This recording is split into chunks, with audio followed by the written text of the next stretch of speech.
Seja muito bem-vindo para mais um encontro com a palavra. É muito bom contar com você para aprendermos juntos um pouco mais da palavra do nosso Deus. Já vimos todo o Velho Testamento e até o 5º livro do Novo Testamento, o livro de Atos.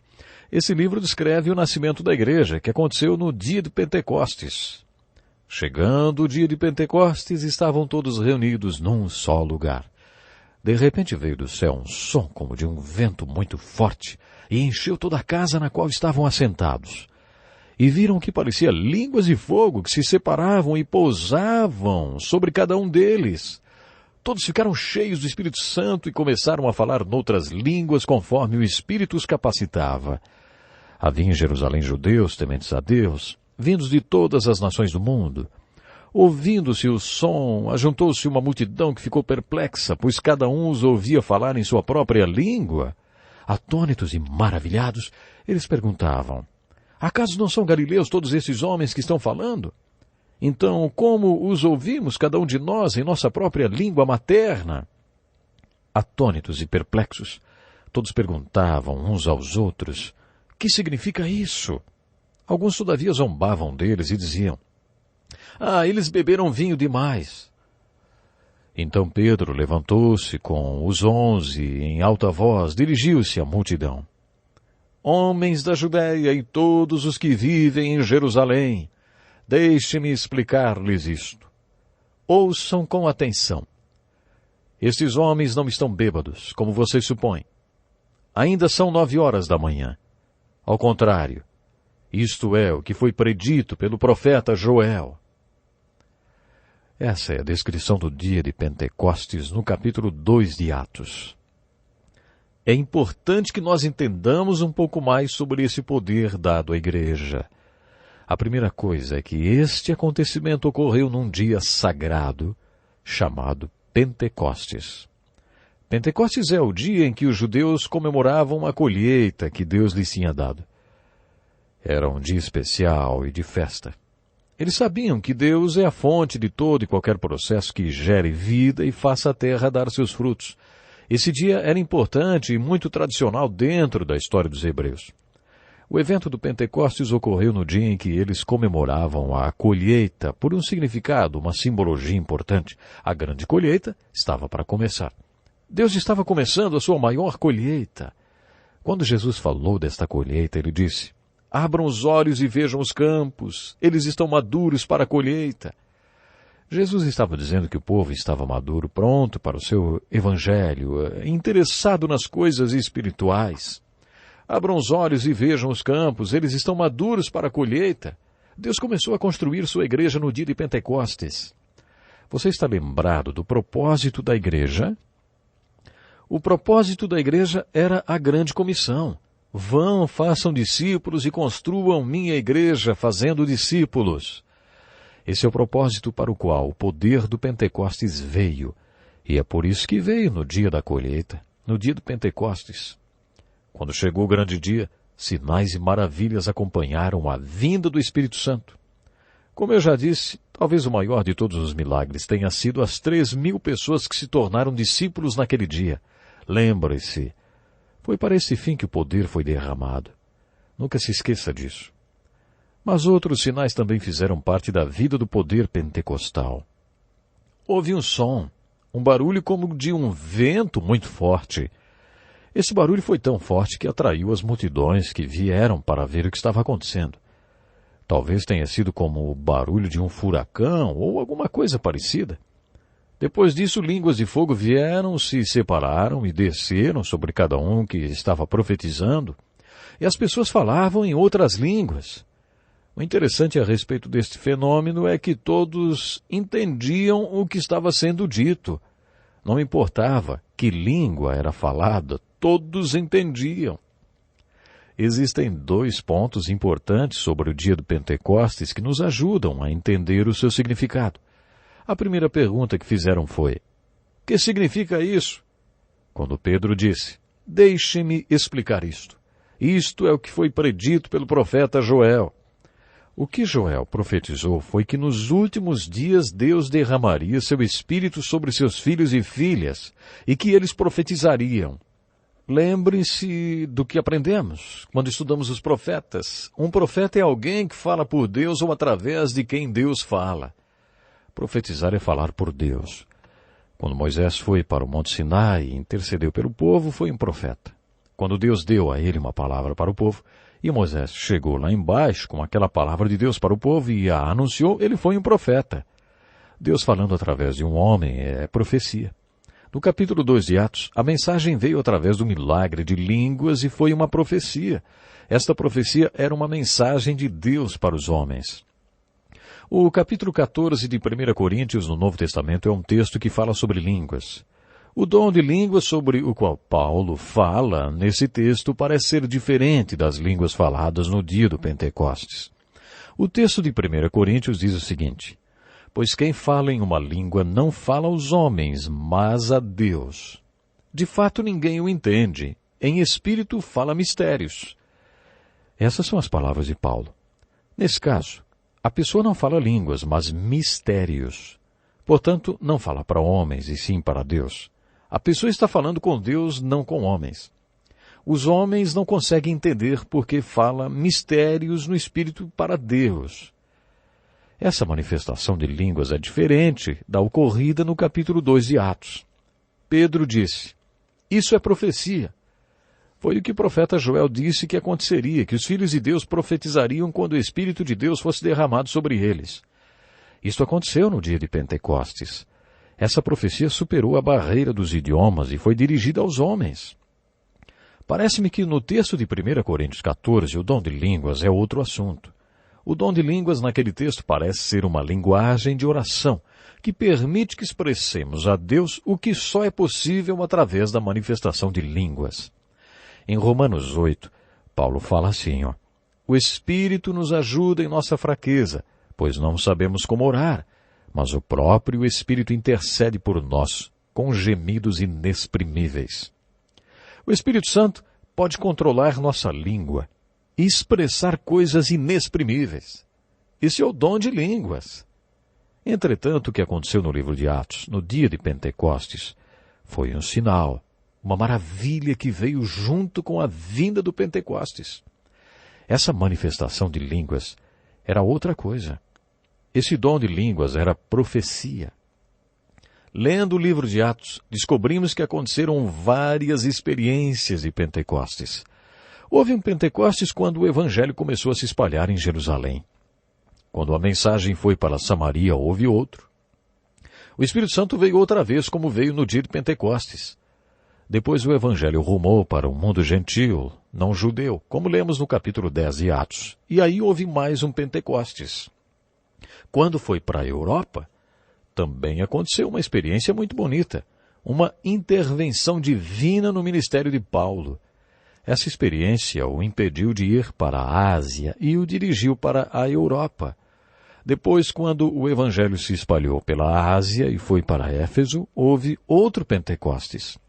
O livro de Atos relata vários Pentecostes. Procure identificar cada um deles. Observe como cada um está relacionado com o propósito da igreja, que era e ainda é a grande comissão.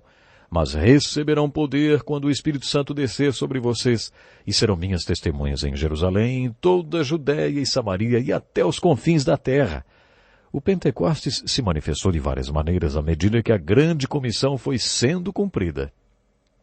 Observe mais uma coisa enquanto estiver estudando o livro de Atos. Observe os padrões que surgem na primeira geração da igreja. Apenas recapitulando, observe o propósito da igreja, a promessa para a igreja, o poder da igreja. Observe a performance da igreja.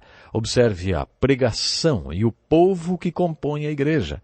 Além disso, observe também os padrões que se estabeleceram no surgimento da igreja, porque esses padrões se tornaram exemplos para nós sobre quem tem chegado o fim dos tempos.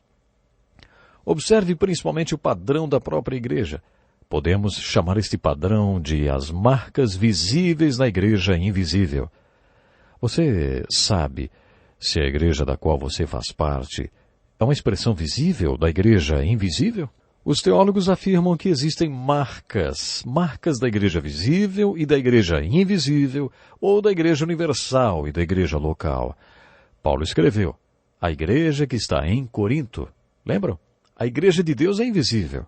É mais do que uma organização. Mas a igreja que está em Corinto é local. Esta é visível e é uma expressão da igreja invisível. O Novo Testamento nos fala que quando nascemos de novo, somos batizados pelo Espírito Santo no corpo de Cristo. Passamos a ser filiados à igreja invisível no momento em que nascemos de novo. Mas dentro dessa igreja invisível, filiamo-nos a uma igreja local, que é uma expressão visível da igreja universal invisível. Nesse sentido, como podemos saber se a igreja local a qual pertencemos é continuação da igreja do livro de Atos? Atos é o livro da história da primeira geração da igreja. Você está lembrado que em Mateus 16 Jesus prometeu que as portas do inferno não prevalecerão contra a igreja? A próxima marca é a comunhão. E eis uma das falhas da igreja hoje. Num típico domingo de escola dominical, às 10 horas, o pastor, todo cheiroso, de terno, gravata, começa a pregar. A igreja também, toda cheirosa e em roupas de igreja, ouve o sermão. Então, depois de ouvirem o sermão, os membros da igreja saem comentando: "Puxa, que sermão bom!" E a coisa para por aí até o próximo domingo, quando todos voltam para mais um culto. Pode ser também que eles assistam o culto pela televisão, porque aí nem precisam se dar ao trabalho de interagir com o pastor ou com os outros membros. As pessoas parecem que não querem comunhão. Mas, no livro de Atos, os apóstolos acreditavam que as pessoas na igreja deveriam interagir umas com as outras. De onde eles tiraram essa ideia? Talvez de Jesus, quando ele disse: "Venham e verão." Jesus convidou os discípulos para viverem com ele, para que eles vissem como ele vivia. Vimos isso quando estudamos o primeiro capítulo de João. Os convertidos do dia do Pentecostes tinham comunhão com os seus professores e os apóstolos. A palavra grega para comunhão é koinonia.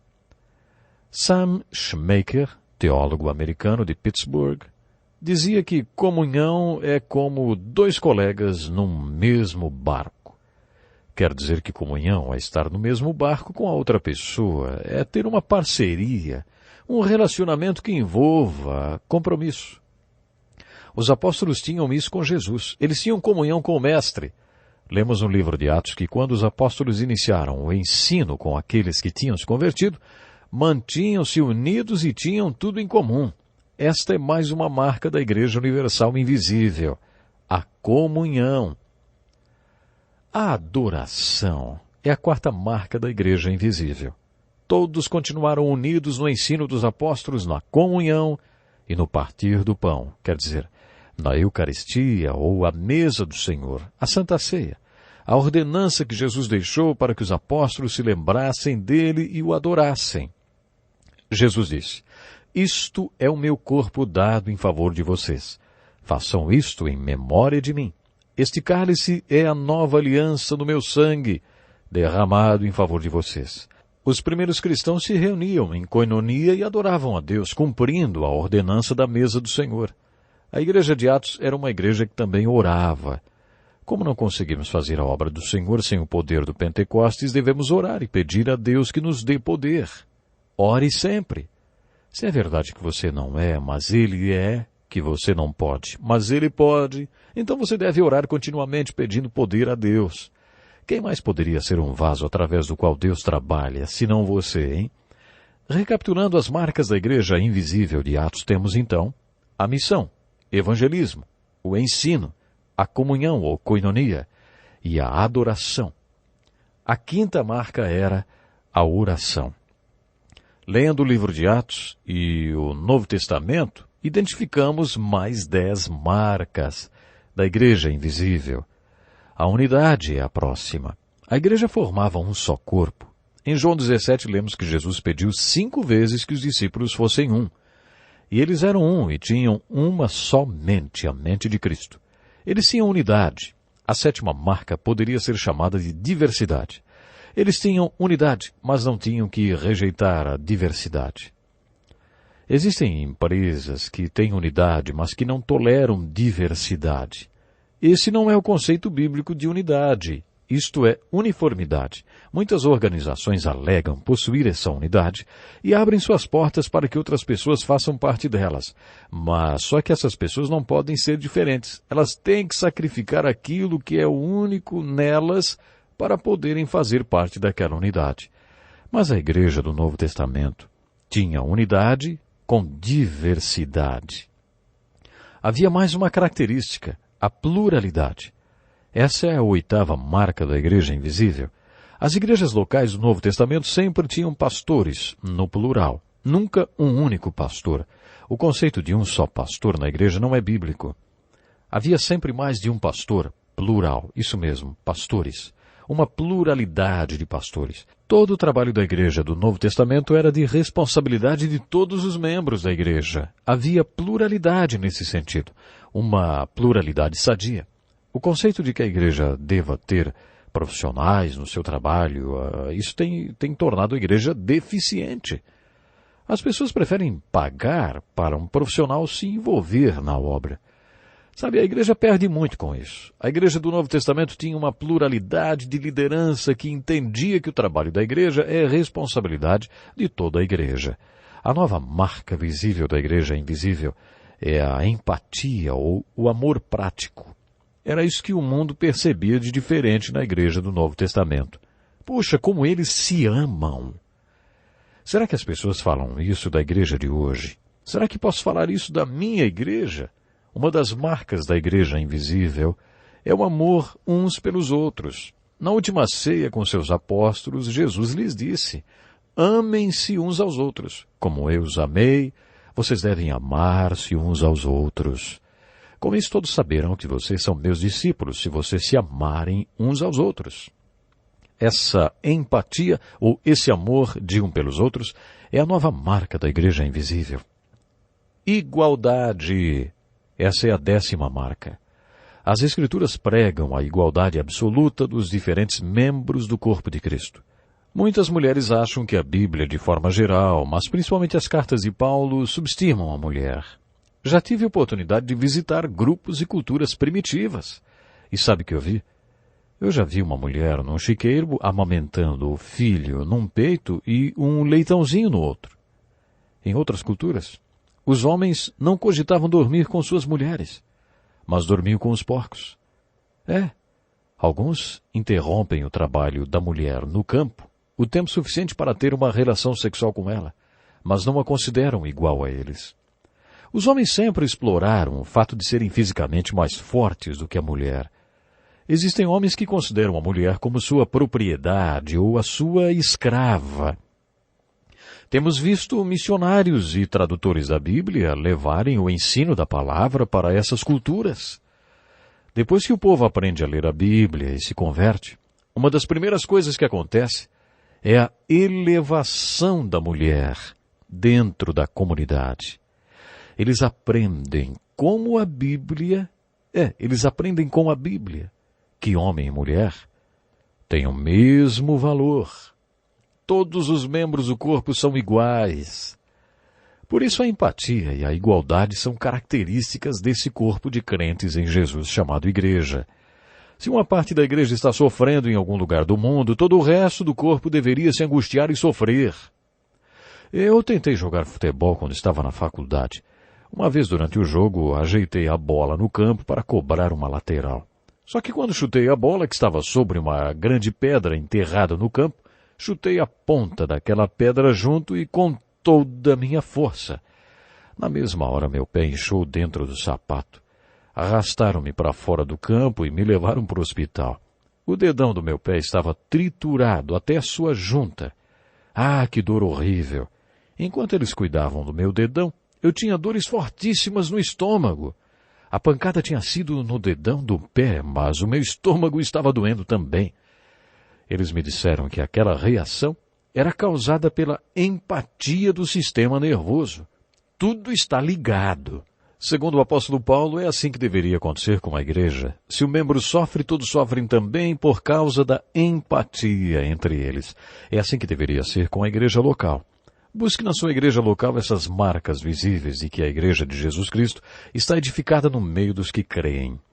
Procure pelo evangelismo, o cumprimento da grande comissão. Procure pelo ensino, pela koinonia ou comunhão, pela adoração, a oração, pela unidade com diversidade. Procure pela pluralidade, pela empatia e a igualdade. Na sua leitura do livro de Atos, busque pelos padrões que demonstram que a igreja é e deve ser. Existem padrões que devem ser seguidos e devemos buscá-los. Não é sempre que vamos acertar, mas pelo menos devemos ter certeza do padrão-alvo que devemos perseguir. O livro de Atos nos mostra de maneira prática quais são esses padrões para a igreja local e como ela deve agir. Encontramos muitos outros padrões para a igreja no livro de Atos, além destes 10 mencionados. Por exemplo, perseguições e problemas internos. Esses 2 padrões sempre estiveram presentes na igreja. Costumamos dizer que o diabo passou 3 séculos tentando acabar com a igreja através da perseguição. Como não conseguiu, por volta do ano 313 depois de Cristo, ele se infiltrou nela. Foi quando o imperador Constantino abraçou a fé cristã e tornou o cristianismo a religião oficial. A partir daí, todo mundo queria ser cristão. É por isso que no ano 500 depois de Cristo, só se conseguiu um emprego no Império Romano se declarasse cristão. Desde esse tempo temos enfrentado um grande desafio. Como diferenciar quem é e quem não é cristão, para o caso de querer atingir só os cristãos? Como saber quem é realmente cristão? Desde que o diabo entrou para a igreja, tem sido difícil dizer quem é e quem não é. Mas observe este padrão. Quando não existe perseguição, o problema aparece dentro da congregação. Procure observar no livro de Atos quais eram os padrões e procure aprender com esse livro histórico do Novo Testamento, porque essas coisas aconteceram a eles como exemplos e foram escritas como advertência para nós, sobre quem tem chegado o fim dos tempos. Você identifica todas essas marcas e padrões na sua igreja local? Ore a respeito disso. Coloque diante de Deus a sua vida e a sua igreja, para que ela tenha todas as marcas da igreja invisível do livro de Atos. Eu conto com você para o próximo programa. Até lá.